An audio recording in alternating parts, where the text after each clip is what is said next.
Hello and welcome back to the Nasty Metal production channel here at YouTube, and welcome to, of course, another album of the week.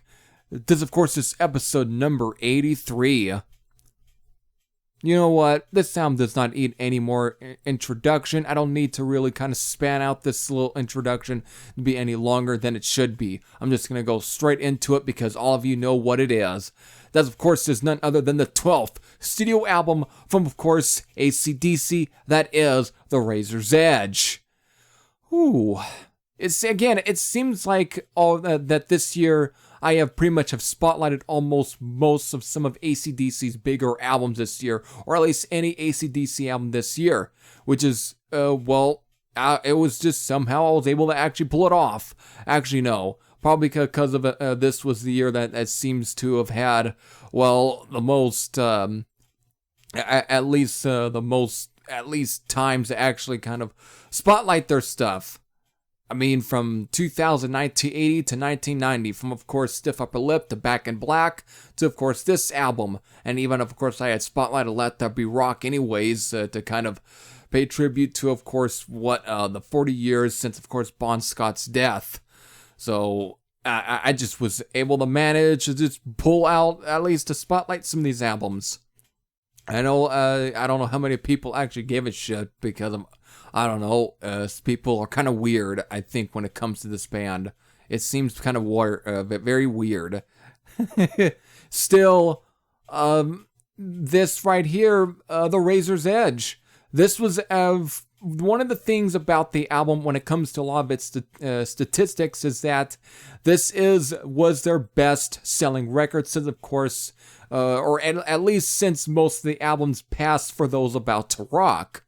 We can look back at least at some of the charts. I mean, flick of the switch, it actually, for at least the U.S. charts, it hit at 15, at least in the Billboard charts in the U.S., whereas Fly on the Wall actually really was dropped so down to at least 32.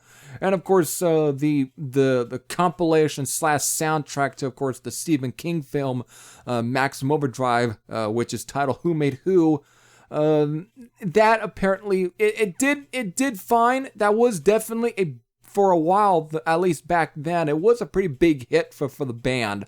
But the record itself didn't really do much in the charts. It fared a little better than Fly on the Wall, but it didn't do much anyways.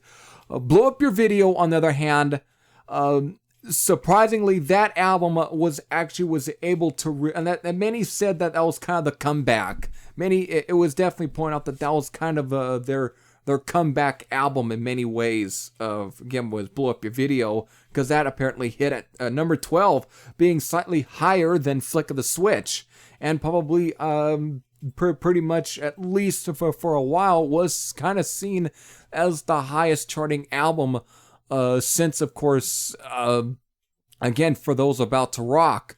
But that, of course, all changed with, of course, The Razor's Edge here, when it actually hit number 2.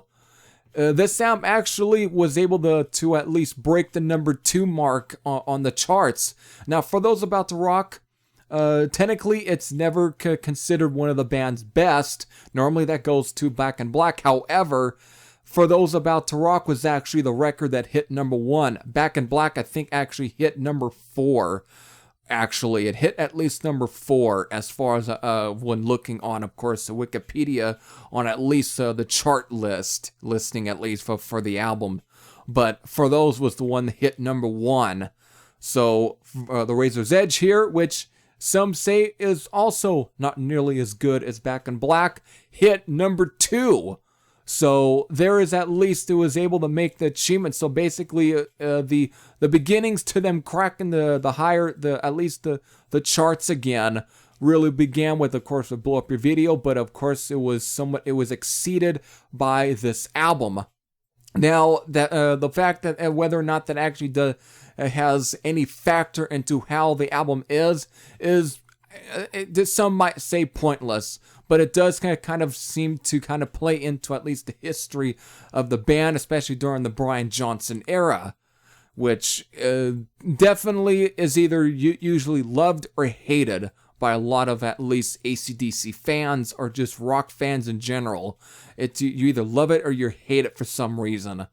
And that's kind of why everybody is also kind of, for example, pretty much judged the band or how they looked at the band, especially for newer fans or so on, which is, I find that ridiculous. I think it's one of the dumbest things so far, because back then nobody gave a shit, but the thing is, these days, I guess we got smart marks as music fans, I guess, these days. I find it so goddamn stupid. Anyways, still, this was definitely, again, this was their highest charting album, but other factors also play into this album. I mean, since for those about to rock, there was a lot of differences with, of course, with a lot of the lineups and the band members and so on. I mean, it definitely doesn't seem to change the fact that after losing such an iconic guy such as Bon Scott, who was seen as kind of, again, one of the family for a band, basically also seen as like the oldest brother in many ways. He was like, even at times even seen as a father figure. He was definitely that. They really kind of looked at him as that kind of a guy, and losing him, and that pretty early in their career, definitely it definitely took a hit on the band. Even though they were able to soldier on and do very great with, of course, Brian Johnson, there still was some of that kind of that kind of vibe creeping in, of course, within the whole lineup, within the guys in the band, especially, for example, guys like Malcolm Young and, of course, Phil Rudd. I mean, Flick of the Switch was actually the final record for at least for a long time, until 1995's Ball Breaker. That was like the last sound for Phil Rudd until, like I said, 1995's Ball Breaker. And so during at least, I think, the tour of that album, they, of course, had gotten former A2Z drummer Simon Wright to, of course, take over, and that, of course, then led into Fly on the Wall and Who Made Who, and, of course, Blow Up Your Video.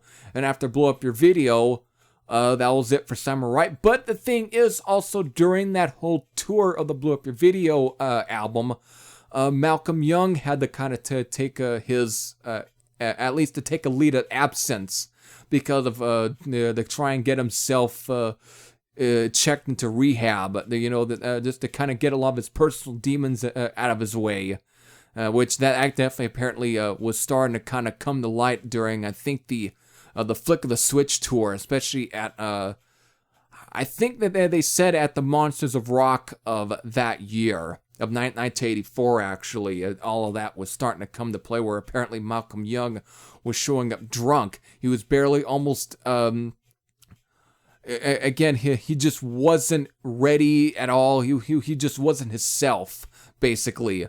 So that apparently it finally came to, of course, Blow Up Your Video tour, at least for him to actually basically to check himself into rehab, and he had to get replaced there for a while there. Stevie Wright, I think they said their nephew, actually, who of course was from the band Starfighters, and of course has been Malcolm Young's permanent replacement, of course, in AC/DC, of course, debuting on 2014's Rock or Bust. And that was a whole sad situation anyways with Malcolm. Definitely rest in peace for sure. Definitely one of the one of the key members for, of course, for AC/DC.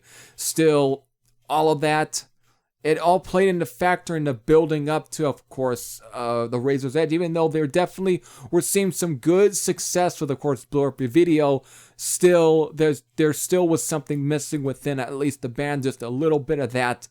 For example, that kind of feeling, that kind of joyful attitude within the band. It was just something that it seemed like you could tell that it definitely wasn't looking as bright as it should have been, but still they were seeing success. Eventually, after that album, Malcolm Young would then come back into the band after being in rehab. He would, of course, will get himself cleaned. And, of course, then that finally, coming into, of course, trying to find a replacement for Simon Wright. And they found, of course, former Firm drummer, which was that supergroup with Paul Rogers and Jimmy Page. They found Chris Slade. And that's finally coming into, of course, the building blocks for, of course, the Razor's Edge here. Which one of the other building blocks is also when it came to a producer. While some of the previous albums, Flick of the Switch and Fly on the Wall, for example, were self-produced by the band. Blow Up Your Video, however, was the first album since, of course, 1978's Power Age to be produced by, of course, the classic team of Harry Vanda and George Young. The only issue is, compared to some of their 70s output in terms of the production and recording quality, that album definitely had a lot of flaws in its production. And I don't know, obviously it's been very much been known that Angus Young and Malcolm and most of the band, it was very difficult for them to want to find the perfect studio or the perfect place to record at. They always had issues with the acoustics, with the whole overall vibe, the sound of the whole place. They always had either issues with some of the studio booths. They're trying to at least regain a very good natural recording sound and overall vibe that would add to the sound of at least their album. They always wanted to find that. The thing is, you can thank Robert Lang for that. Ever since albums like Highway to Hell and Back in Black and For Those About to Rock, they definitely were trying to search for at least a sound akin to that. Something that at least had that big, massive sound, and Blow Up Your Video didn't really have that. And that's one of the reasons why that held that album back from at least being at least good. I always kind of thought the songwriting on that album, while not the greatest, I mean, to be quite honest, you don't really go to an AC/DC album to find the finest songwriting to begin with. You don't really look there. For example, you don't go into an AC/DC album expecting the songwriting caliber of bands like Pink Floyd or Yes or fucking Rush. You don't expect that. You just expect good, dumb fun at times, but it's just great rock and roll. That's what you look for. And so really, I never really thought the writing on Blow Up Your Video was really that bad. I just kind of, in many ways, the reason that held that album back from being anywhere as good, even if it did brought them the best success for at least a while there, since at least For Those About to Rock, while it did, still the music on that album, as far as the recording, the production, and the mixing, wasn't great. And the thing is, it was handled by the classic duo of Harry Vanda and George Young. So whatever happened there is really a mystery. But I can at least come up with at least guesses on why it kind of turned out that way, given it was probably difficult to find at least a good recording booth, or at least a good area, or to at least to get a good sound out of. So I can understand, that's my best guess, and it's why it turned out the way that it did.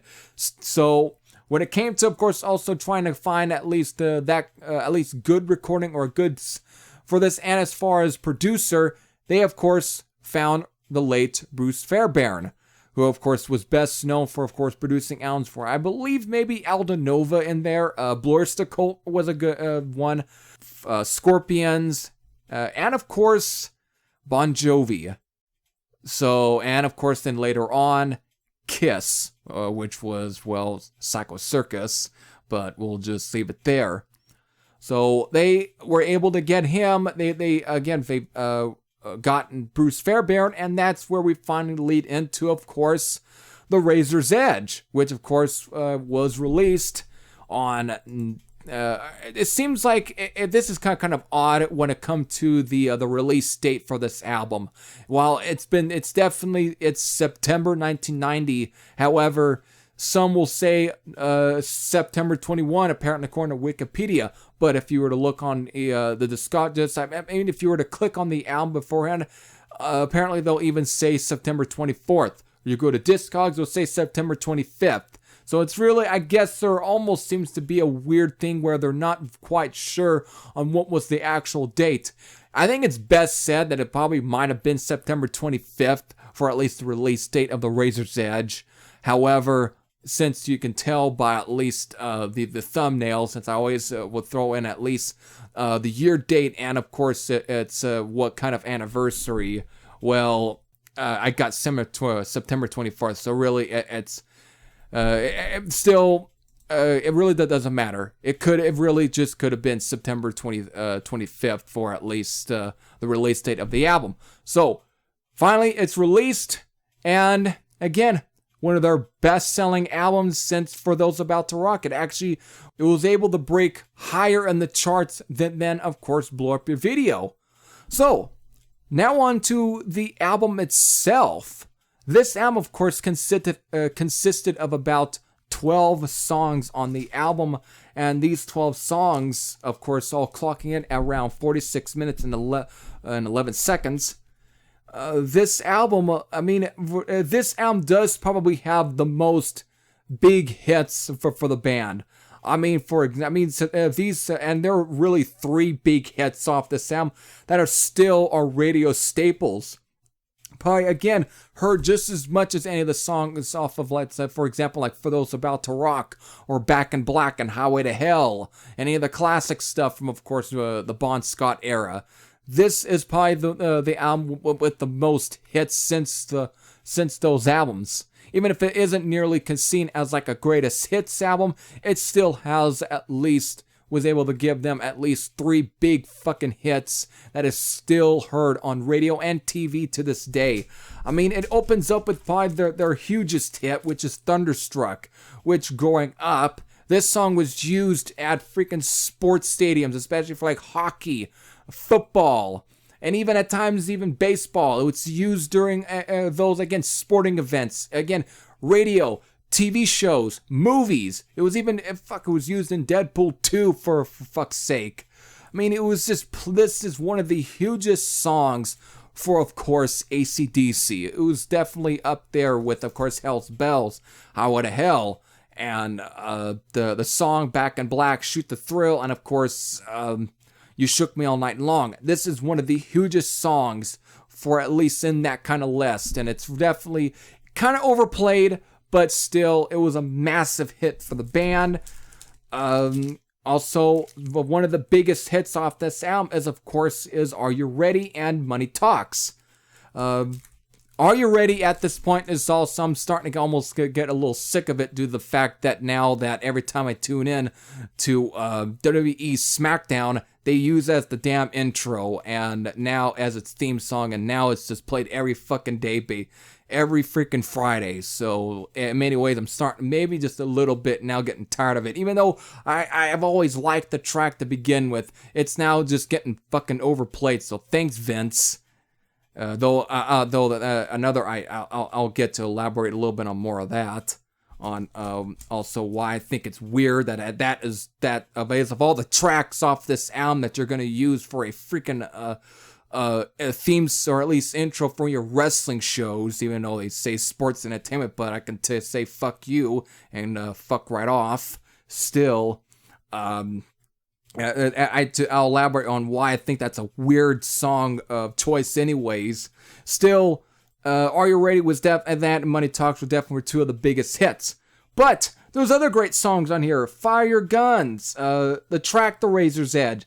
Of course, we got even goofy tracks such as Mistress for Christmas, Rock Your Heart Out, Got You by the Balls, which is probably the 3rd song at this point to actually have at least the word balls in their title. First one was She's Got Balls, and then Big Balls during the Bon Scott era. But so Got You by the Balls was basically the 3rd track in AC/DC's career to use the word balls. Wow. I think I said that more times than any other video I think in any video.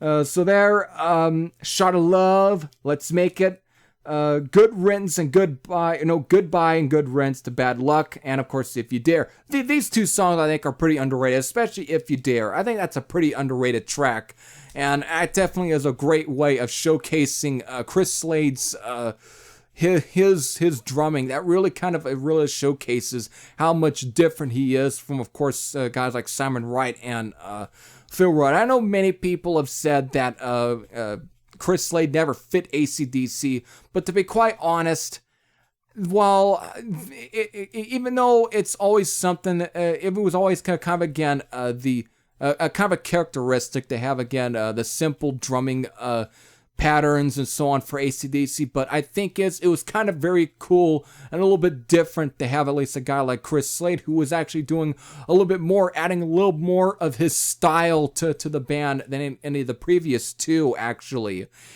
Simon Wright had his own unique style that I think worked pretty good for AC/DC. I think Chris Slade was definitely a little bit of a better technical drummer, I think, compared to them. The last word you want to hear, at least, to be used for AC/DC is technical. They never were, but Chris Slade was probably the closest to at least of that kind of caliber of drummer.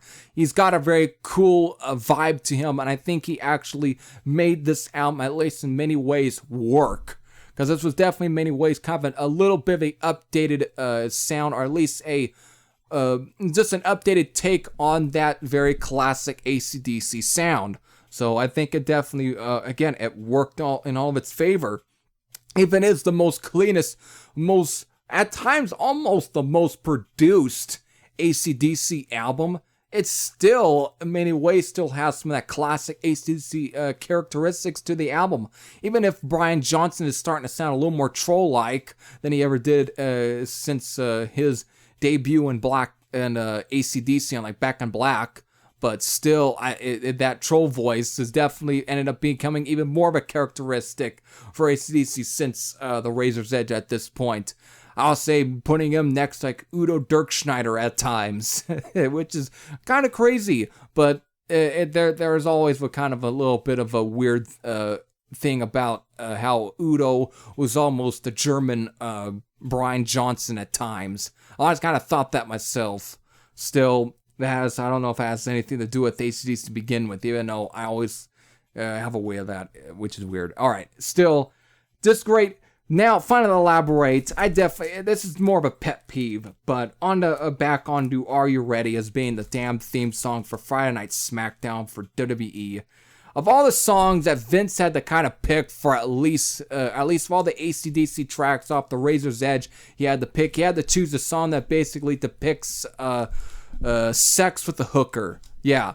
The last thing I think of guys fighting a ring is basically also thinking about people eating a hooker's cherry pie. I don't get it. I never understood.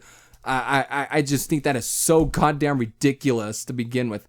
I mean, really, why fucking choose that when they could have chose the song The Razor's Edge?